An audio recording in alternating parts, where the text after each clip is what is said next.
Doctor की किसी दवाई की जरूरत नहीं पड़ेगी। तुम्हारा शरीर अपनी बीमारी खुद ठीक कर देगा। आज की बौद्ध कहानी में शरीर को बिना किसी दवाई के कैसे ठीक किया जाए, यह बताया गया है। तो चलिए दर्शकों, कहानी की शुरुआत करते हैं। जो इंसान अपनी गाड़ी की सर्विस करना नहीं भूलता, अपने घर की साफ सफाई करना भी नहीं भूलता, यहां तक कि अपने जूतों तक की सफाई करना भी नहीं भूलता, लेकिन वो अपने शरीर की सफाई कब करता है? आप सोच रहे होंगे, हम नहाते तो रोज है, तो सफाई तो हो ही जाती है। मैं बाहर की सफाई की बात नहीं कर रहा, मैं भीतर की सफाई की बात कर रहा हूं, पेट की सफाई की बात कर रहा हूं।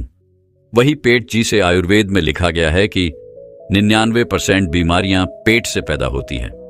मित्रों, चलिए पहले यह समझ लेते हैं हमारे पेट से बीमारियां पैदा कैसे होती हैं, और फिर तभी हम समझ पाएंगे कि उस पेट को साफ कैसे करना है। आपको ऐसे बहुत सारे लोग दिखेंगे जो अपनी बीमारियों के कारण दुखी रहते हैं, डॉक्टरों के पास घूमते रहते हैं, और फिर उनका जीवन दवाइयों के सहारे चलने लगता है। और यह भी हकीकत है कि उन दवाइयों से उन्हें कुछ देर के लिए तो आराम हो जाता है, लेकिन उस बीमारी की जड़ कभी नहीं जाती। और जैसे ही वो दवाई लेना छोड़ देते हैं तो दर्द फिर से उन्हें परेशान करने लग जाता है। कितने ही लोग आपने देखे होंगे, और वास्तविकता में तो आपके परिवार में भी ऐसे कई लोग होंगे। किसी के हाथ में दर्द होता है, किसी के घुटनों में दर्द होता है, किसी के पैर में दर्द होता है, किसी को डायबिटीज है, किसी का लिवर खराब है, किसी को पथरी है। लेकिन समझने की बात यह है कि जिस तरह एक बीज से एक पेड़ बनता है, उसी तरह हमारे पेट में जमा गंदगी से ही सारी बीमारियों का जन्म होता है। ये तो हम सभी जानते हैं। फलों और कच्ची सब्जियों को पचने में तकरीबन 2 से 3 घंटे लगते हैं। वहीं पर अगर हम अनाज की बात करें, जैसे गेहूं या फिर कोई और अनाज, तो उसको पचने में 5 से 6 घंटे लगते हैं। लेकिन अगर हम बात करें मांस, मछली या नॉन वेज की, तो उसको पचने में 15 से 20 घंटे लगते हैं। अब जो हम खाते हैं वह किस तरह गंदगी के रूप में हमारे शरीर में जमा हो जाता है, इसे बड़े ध्यान से समझना। यह समझोगे तभी समझ पाओगे कि गंदगी को बाहर कैसे निकालना है। इसे मैं आसान तरीके से उदाहरण के रूप में समझाता हूं। मान लीजिए आप अपनी गाड़ी लेकर अपने घर से जाते हैं। रास्ते में गाड़ी सड़क पर चलती है और कुछ दूर सड़क पर चलने के बाद सामने कीचड़ आ जाता है। अब जब कीचड़ में से गाड़ी निकलेगी तो उसके टायर पर भी कीचड़ लगेगा, उसका टायर गंदा होगा। अब वो कीचड़ कुछ दूर बाद खत्म हो गया और आप फिर से सड़क पर आ गए। अब फिर से जब गाड़ी सड़क पर चलने लगी तो हो सकता है कि उसका कीचड़ हट जाए, लेकिन कीचड़ पूरी तरह से साफ नहीं होता, वो ऊपर ऊपर से साफ हो जाएगा। अगर आप और किसी चीज से साफ करेंगे तो वो ऊपर से ही साफ होगा, क्योंकि टायर पर जब हम देखते हैं तो उसमें लेयर्स बनी होती है, उस पर एक स्पेस बना होता है, यानी एक जगह बनी होती है जिसमें मिट्टी फंसी होती है, कीचड़ भी उसी में फंसा रहता है। तो ऊपर से साफ करने पर वो ऊपर ऊपर साफ होता है।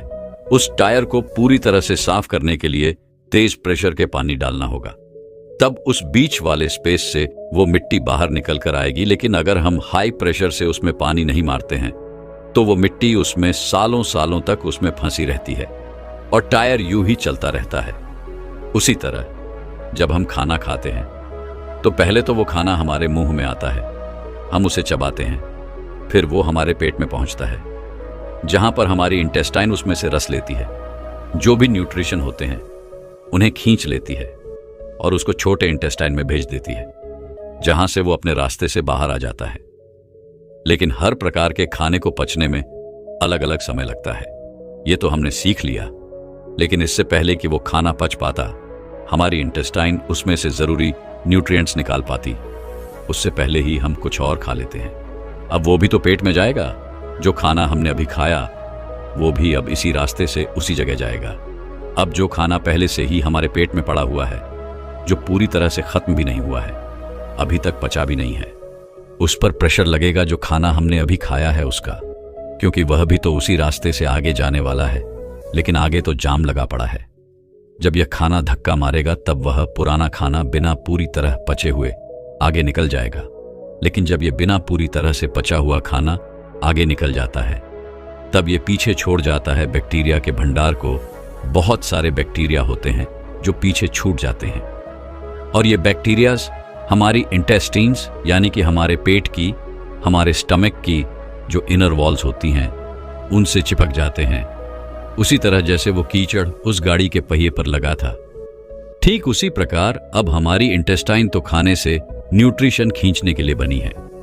तो जब हमारा इंटेस्टाइन खाने से न्यूट्रिशन शरीर के दूसरे अंगों में उन्हें पहुंचाती है, तो उन न्यूट्रिशनाइज के साथ ये बैक्टीरियाज जो पहले से ही हमारे इंटेस्ट से चिपके हुए थे, ये भी खून के साथ अलग अलग अंगों में पहुंच जाते हैं। जब ये बैक्टीरिया वाला खून हमारे शरीर के अलग अलग अंगों पर पहुंचता है तो अलग अलग प्रकार की बीमारी पैदा होती है। जैसे जब ये लिवर में पहुंचेगा तो वहां पर पथरीली बनने के चांसेस रहेंगे। जब ये दिल के पास पहुंचेगा तो दिल का दौरा पड़ने के चांसेस रहेंगे। और जब यह मस्तिष्क में पहुंचेगा तो यह दिमाग की बीमारी पैदा कर देगा। और इसी प्रकार जहां भी यह पहुंचेगा, जोड़ों में पहुंचेगा तो जोड़ों का दर्द पैदा करेगा। तो इसीलिए समय समय पर हमें अपने पेट की सफाई करते रहनी चाहिए ताकि हमारे इंटेस्टाइन में वो बैक्टीरियाज जमा ना होने पाए। चलिए मैं आपसे पूछता हूं कि घर की सफाई करने के लिए सबसे पहला स्टेप क्या होता है? कॉमन सेंस की बात है कि अगर हमें अपने कमरे की सफाई करनी है तो हमें कमरे को खाली करना होगा। अगर फर्श साफ करनी है तो फर्नीचर को बाहर निकालना पड़ेगा। उसी तरह से हमें भी अपने पेट की सफाई करने के लिए ऐसे ही शुरुआत करनी चाहिए। अगर हम अपनी पूरी बॉडी को डिटॉक्स करना चाहते हैं तो सबसे पहले तो हमें अपने पेट को साफ करना होगा। जहां से सारी बॉडी में बैक्टीरिया सप्लाई हो रहे हैं, तो इसका सबसे अच्छा, सबसे पहला और सबसे आसान तरीका है व्रत करना। फास्टिंग करना चालू करिए। फास्टिंग करने से हमारा पेट खाली होगा और जब हमारा पेट खाली होगा तभी तो हम उसकी सफाई कर पाएंगे। अब देखिए, फास्टिंग करना कुछ लोगों को बहुत डिफिकल्ट लगता है, बहुत कठिन होता भी है। जो लोग फास्टिंग कर सकते हैं वो फास्टिंग करें, हफ्ते में किसी दिन कर लें या महीने में कर लें। और फास्टिंग करें तो पानी, जूस या फिर कोई फल इत्यादि ही खाएं, क्योंकि तभी तो वो फास्टिंग होगी। और जिन लोगों को ये कठिन लगता है कि वो भूखे नहीं रह सकते, फलों से उनका पेट नहीं बढ़ता है, तो ऐसे लोग हल्का खाना खा सकते हैं, जैसे खिचड़ी खा ली। जब आप इस तरह का कोई व्रत करते हैं तो जाहिर सी बात है आपका पेट तो खाली ही रहेगा। और जब आपकी बॉडी को विटामिन्स या फिर न्यूट्रिएंट्स चाहिए होंगे तो वो आपके इंटेस्टाइन के पास इंफॉर्मेशन भेजेंगे कि आगे न्यूट्रिएंट्स की ज़रूरत है, सप्लाई चाहिए, हमें जल्दी से दो। और इंटेस्टाइन के पास तो कुछ है ही नहीं, वह देगा क्या? तो जो बैक्टीरियाज इंटेस्टिन पर पहले से चिपके होते हैं, खून उन्हीं को लेकर उन अंगों के पास पहुंच जाता है और इस तरीके से वो इंटेस्टाइन यानी कि हमारे पेट की वो इनर वॉल्स साफ हो जाती हैं, उन पर से बैक्टीरिया हट जाता है। लेकिन अब वो बैक्टीरिया हमारे खून में मौजूद हैं, तो अपने खून में से वो बैक्टीरिया निकालने के लिए आपको पसीने निकालने चाहिए। आप जितने पसीने निकालेंगे उतना ही आपका खून डिटेक्शन होता जाएगा। जो हमारे स्किन में छोटे छोटे पोर्स होते हैं जहां से पसीना बाहर आता है, तो उस पसीने के साथ जो हमारे खून में अनवांटेड मटेरियल्स होते हैं वह भी बाहर आ जाते हैं। लेकिन एक बात सच बताना, आप में से बहुत सारे लोग सोचते तो होंगे कि कल से हम अच्छा रूटीन बनाएंगे, डेली एक्सरसाइज करेंगे, अच्छा खाना खाएंगे और अपने शरीर का ख्याल रखेंगे। लेकिन अगली सुबह आते ही आप भूल जाते हो, फिर से वही रूटीन, फिर से लेट उठना, फिर से ऑफिस में जाना और फिर से आकर उसी तरह से रात में लेट सोना। देखिए, इसमें गलती इंसान की नहीं होती, इंसान का रूटीन ही ऐसा हो गया है। वह कभी रात की ड्यूटी करता है तो कभी दिन की ड्यूटी करता है, तो इस तरीके से उसका कोई रूटीन फिक्स हो ही नहीं पाता और वह अंदर ही अंदर अपने मन में निराश होता चला जाता है। दोस्त, इस तरह से एक्सरसाइज स्टार्ट करोगे, टाइम तो मिलता ही नहीं तुम्हें, कैसे अपना ख्याल रखोगे बताओ मुझे? तो दोस्त, इसके लिए विकल्प होते हैं। अगर तुम ध्यान से सोचोगे, दिमाग लगाओगे, तो तुम्हें ऐसे तरीके मिल जाएंगे। इसके लिए हमें जापान के लोगों से सीखना चाहिए। जापान के लोगों का भी स्केड्यूल इसी तरह बिजी रहता है, उन्हें टाइम मिल ही नहीं पाता कि वह एक्सरसाइज करें। उस देश में भी ज्यादातर लोगों को टाइम मिल ही नहीं पाता कि वह एक्सरसाइज कर ले, इसलिए वह अपने पास एक साइकिल रखते हैं। कहीं जाना हो, इधर उधर छोटी मोटी जगहों पर, ज्यादा दूर नहीं जाना हो, वहां पर वह अपनी साइकिल का इस्तेमाल करते हैं, वरना तो पब्लिक ट्रांसपोर्ट में या फिर खुद की कार से ट्रैवल करते हैं। ज्यादा दूर नहीं, लेकिन छोटी जगहों पर कुछ दूर जाने के लिए वहां तो हम साइकिल का इस्तेमाल कर सकते हैं। इससे हमारी थाई में जो पेल्विक मसल्स होती हैं उन पर बहुत अच्छा काम होता है, साथ में हमारा पसीना भी निकलता है तो उससे हमारी बॉडी भी डिटॉक्स हो जाती है और इसके साथ ही कोई पोल्यूशन भी नहीं होता, तो प्रदूषण से भी हम बचे रह जाते हैं। अगर साइकिलिंग करने में इंटरेस्टेड नहीं हो तो फिर डांस कर लो या फिर रनिंग कर लो, जिस तरह से भी हो, बस अपने शरीर से पसीना निकालो ताकि आपके जो पोर्स है स्किन के वो एकदम क्लियर हो जाए। सब्जियों को जल्दी पकाने के लिए या फिर उन पर कोई रोक ना लग जाए, इसलिए उन पर दवाइयों का छिड़काव किया जाता है। और जब हम फल, उन और सब्जियों को खाते हैं तो वो पेस्टिसाइड्स हमारे अंदर, हमारी बॉडी में एंटर कर जाते हैं, तो उन पेस्टिसाइड्स की वजह से हमारे अंदर बहुत सारे बैक्टीरियाज पैदा होते हैं, जिनसे बहुत सारी बीमारियां पैदा होती हैं। और सबसे बड़ी बीमारी जो उससे पैदा होती है वह होती है कॉन्स्टिपेशन की। कुछ लोगों को हमेशा कॉन्स्टिपेशन रहता है। वह जब भी सुबह बाथरूम में जाते हैं तो उनका पेट अच्छे से साफ ही नहीं होता। इसकी वजह से वह पूरे दिन परेशान रहते हैं, स्ट्रेस में रहते हैं, कुछ भी अच्छा नहीं लगता, कुछ खाने का मन नहीं करता, भूख नहीं लगती। तो उन लोगों के लिए ट्राइफ्ला चूर्ण सबसे अच्छी औषधि मानी जाती है। ट्राइफ्ला के नाम से ही पता चलता है कि ये 3 फलों से मिलकर बना होता है। आंवला और हर्ड ट्राइफ्ला के मेन कंपोनेंट्स होते हैं। आंवला में विटामिन सी होता है, फाइबर होता है, और वहीं पर हर्ड एक बहुत अच्छा एंटीबैक्टीरियल होता है। जिस दिन आप सुबह सुबह नींबू पानी नहीं पीने वाले, उस दिन आप त्रिफला का सेवन करें। एक छोटी चम्मच अच्छे से गुनगुने पानी में मिलाकर पी जाओ। उसके बाद देखना क्या कमाल होता है।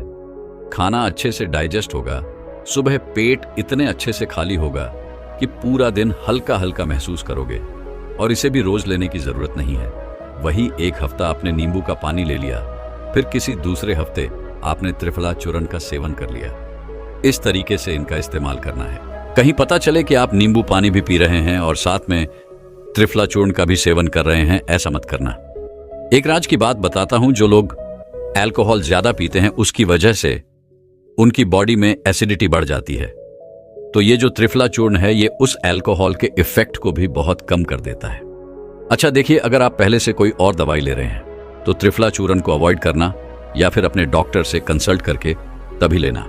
एक और बहुत अच्छा तरीका होता है बॉडी को डिटॉक्स करने का, और वह है कि खाने से पहले फ्रूट्स या फिर सैलेड खा लो अच्छे से पेट भर के। उससे क्या होता है, फलों में और सलाद में फाइबर होते हैं बहुत अच्छी मात्रा में। जब वो फाइबर हमारी बॉडी में पहुंचते हैं तो वो लुब्रिकेशन पैदा करते हैं। उस लुब्रिकेशन की वजह से जो हम खाना खाते हैं वो कहीं पर अटकता नहीं है, वह आसानी से नीचे चला जाता है। और खाना कभी भी पूरा पेट भर के मत खाना।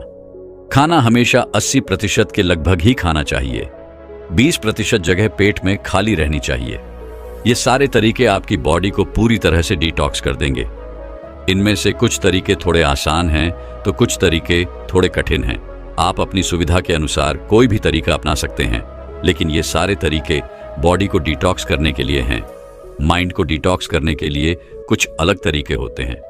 दोस्तों, एक बार आयुर्वेद के बहुत ज्ञानी गुरु सभी लोगों को उपदेश दे रहे थे कि बच्चों, आप सभी एक बात समझ लीजिए कि आपका स्वास्थ्य का आधार कोई औषधि नहीं है, कोई ऐसी वस्तु नहीं है कि जिसको आपने खा ली और अब आप स्वस्थ हो जाएंगे। आपके स्वास्थ्य का आधार होते हैं स्वास्थ्य के नियम। अगर आपने उन नियमों को समझ लिया तो निश्चित रूप से आपका हर एक दिन रोगों से मुक्त होगा, ऊर्जा से भरा हुआ होगा।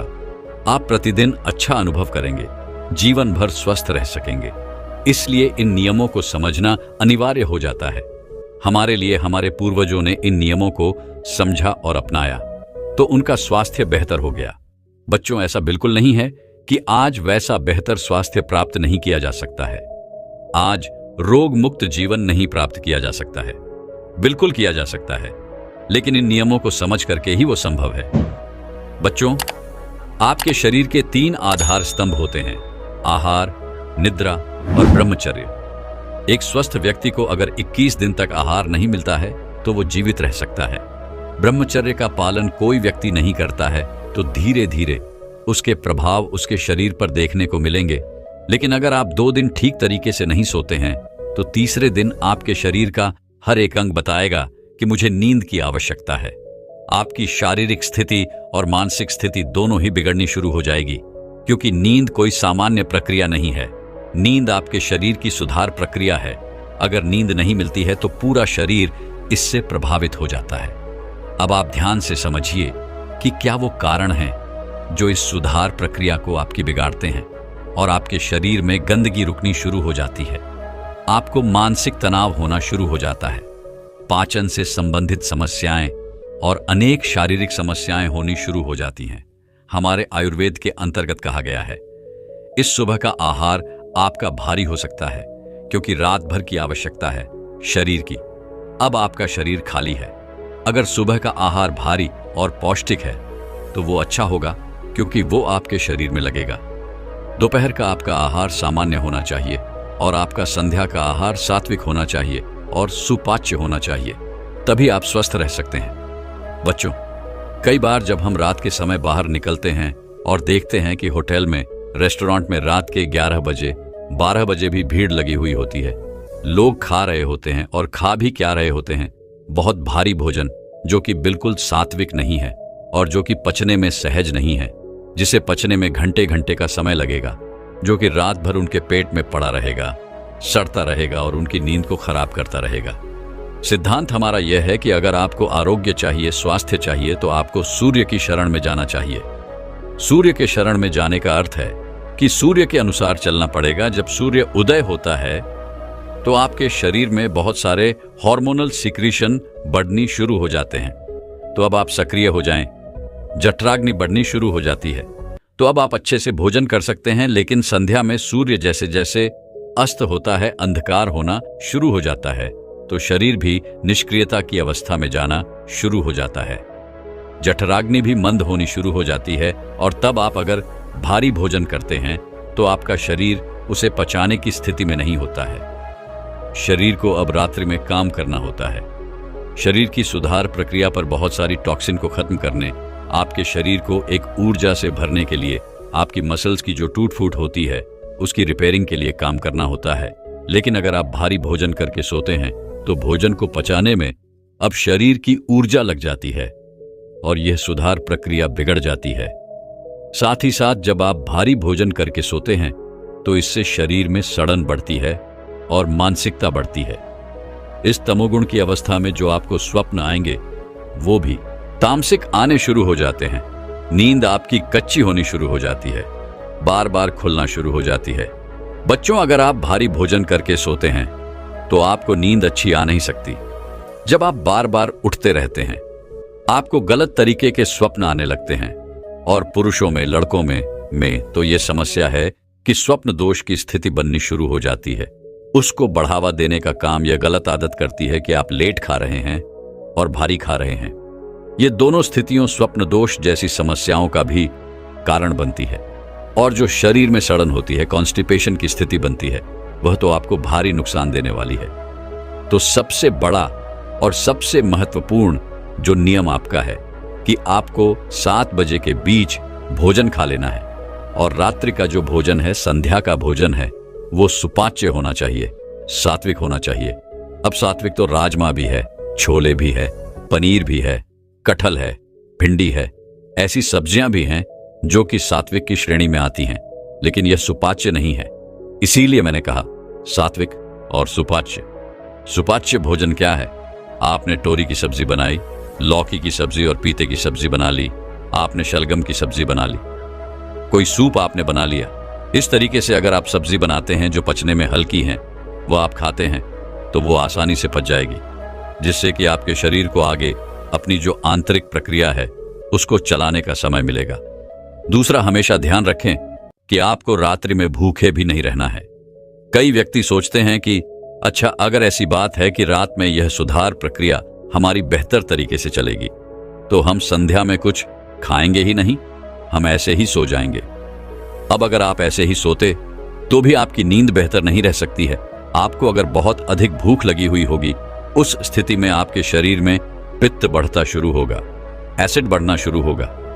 इसीलिए मैंने कई बार यह भी कहा है कि जो पित्त प्रधान व्यक्ति हैं, जिनकी पित्त प्रकृति है, वह पूर्ण उपवास ना करें, यानी कि वो पूरा दिन बिल्कुल बिना आहार के रहते हैं, तो ये पित्त और बढ़ाना शुरू हो जाएगा। उनके लिए उपवास के दूसरे तरीके हैं। अगर आप भूखे पेट सोने जा रहे हैं तो ये पित्त बढ़ाएगा, ये आपकी नींद को भी खराब करेगा, आपकी पाचन पर भी नकारात्मक प्रभाव इसके होंगे और ये आपके खून को जलाएगा, यह आपके लिए हानिकारक रहेगा। इसलिए आपको भूखे भी नहीं सोना है। आपको पता होना चाहिए कि अगर मैं 6 से 7 के बीच इतना आहार लेता हूं तो मैं हल्का अनुभव करूंगा सोते समय और मुझे भूख भी नहीं लगेगी। ऐसी स्थिति होगी।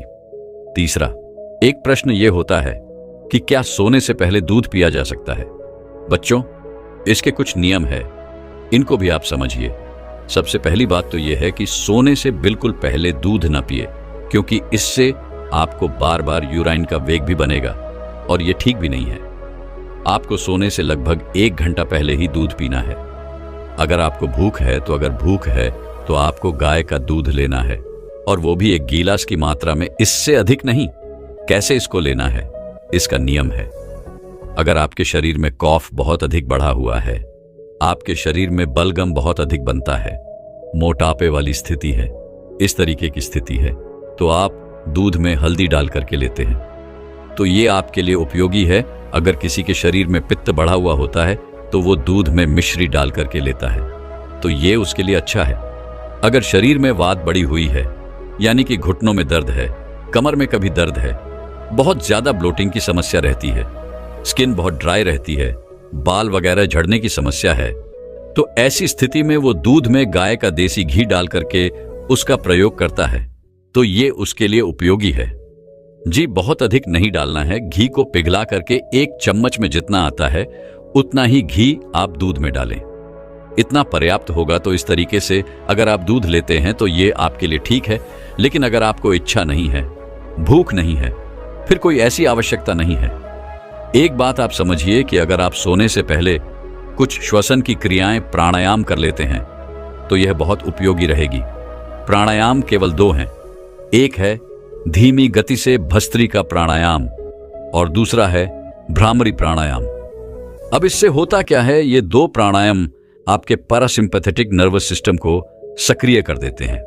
जैसे ही आप धीमी गति से सांस पूरा अंदर भरते हैं, धीमी गति से सांस से कूड़ा बाहर छोड़ते हैं, तो इससे नर्वस सिस्टम रिलैक्स होगा। भ्रामरी प्राणायाम आप शमुखी मुद्रा बनाते हैं और भ्रमण की ध्वनि करते हैं, तो यह उपयोगी है। इसके लिए आपको सीधा पद्मासन, सीधापन में बैठ जाना है सोने से पहले, और आपको धीमी गति से पूरा सांस अंदर, धीमी गति से बाहर छोड़ना है। इसी तरीके से आपको पुनरावृत्ति करनी है। भ्रामरी प्राणायाम में आपको इस तरीके से मुद्रा बनानी है और आंखों को इस तरीके से यहां पर बंद करना है। कानों को अपने अंगूठे से बंद कर लेना है और इस तरीके से यह मुद्रा बना करके आपको अपने होठों को बंद करते हुए सांस को पूरा अंदर खींच के यह प्राणायाम करना है। आपको इसको बार बार करना है, लगभग 10 बार, 15 बार आप इसको करें और भस्त्रिका प्राणायाम में धीरे धीरे आपको यह श्वसन करना है। सोने से पहले वज्रासन में बैठ करके अगर आप इस तरीके का श्वसन करते हैं तो यह पैरासिम्पैथेटिक नर्वस सिस्टम को सक्रिय करेगा।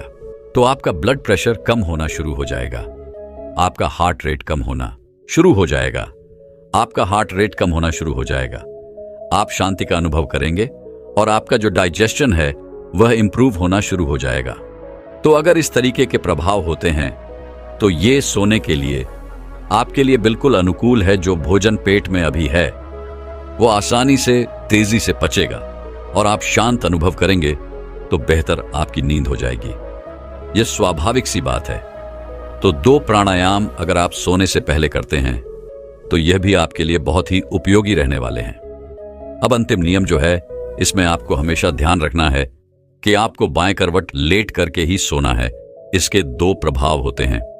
पहला प्रभाव यह है कि आपका पेट जो है वह ऐसी शेप में होता है, तो आप बाएं करवट लेते हैं तो ये इस तरीके की स्थिति में आपका पेट आ जाता है, जिससे कि आपका आहार नीचे की तरफ रहेगा। और अगर आप दाईं करवट लिखते हैं तो पेट की स्थिति इस तरीके की उल्टी हो जाती है, जिससे कि जो आहार पेट में होता है वो आपकी आहार नाल इस उपग्रह के माध्यम से ऊपर की तरफ आना शुरू हो जाता है और आपको छाती में जलन हो सकती है। आपको कई तरीके की असुविधाएं हो सकती हैं और नींद बेहतर नहीं होगी, तो आपको हमेशा बाएं करवट लेट करके सोना है, जिससे कि पेट की आकृति ठीक रहे। साथ ही साथ जब आप बाएं करवट लेते हैं तो आपकी दाहिनी नासिका सक्रिय हो जाती है। आप जिस करवट ले लेंगे उसके ऑपोजिट जो आपकी नॉस्ट्रिल है वो सक्रिय हो जाएगी। दाईं करवट लेते गए दाईं आशिका सक्रिय होगी तो ये पाचन जो है उसको सपोर्ट करेगी, क्योंकि यह आपके शरीर में ऊर्जा बढ़ाती है। साथ ही साथ जो आपकी प्राणी ऊर्जा है वो आपके शरीर को रात भर में हील करती है, उसको भी सपोर्ट करेगा। राइट नॉस्ट्रिल उसको सपोर्ट करेगा और शरीर में जो आपकी रिपेयरिंग का काम है वह ठीक तरीके से चलना शुरू हो जाएगा। तो आप बाय करवट लेके हमेशा बच्चों इसका आप ध्यान रखें। ये आपके पाचन के लिए और ये आपके शरीर की सुधार प्रक्रिया दोनों के लिए ही बहुत ही उपयोगी है। इन नियमों का अगर आप पालन करते हैं इनका और रात्रि के भोजन की तरफ ध्यान देते हैं, दूसरे नियमों की तरफ ध्यान देते हैं, बताए गए अभ्यास करते हैं, तो आपको कुछ ही समय में बड़े बदलाव अपने स्वास्थ्य पर देखने को मिलेंगे। इतने अच्छे लाभ मिलेंगे कि आप अनेक समस्याओं से बचेंगे, बीमारियों से बचेंगे, आप ऊर्जावान अनुभव करेंगे। कुछ समय ही इन नियमों को फॉलो करें और फिर आकर बताएं कि इन नियमों के बाद कैसा अनुभव आप कर रहे हैं। तो यही कुछ नियम है जो कि हमारे सिद्धांतों, हमारी संस्कृति और हमारे योग आयुर्वेद की धरोहर है, जिनको आपको निश्चित रूप से अपनाना चाहिए और इसका पूरा पूरा लाभ उठाना चाहिए। दोस्तों, मैं उम्मीद करता हूं कि यह कहानी सुनने से आपके जीवन में अच्छे बदलाव आए होंगे। आपको इस वीडियो से क्या सीखने मिला ये कमेंट करके जरूर बताएं और अपने परिवार, दोस्तों या आपके करीबी इंसान के साथ ये कहानी शेयर करके उन्हें भी इस ज्ञान से परिचित करवाएं। बाकी अगर आपको यह वीडियो दिल से अच्छी लगी हो तभी इस वीडियो को लाइक कर देना और आपने अब तक इस चैनल को सब्सक्राइब न किया हो तो चैनल को सब्सक्राइब भी जरूर कर देना।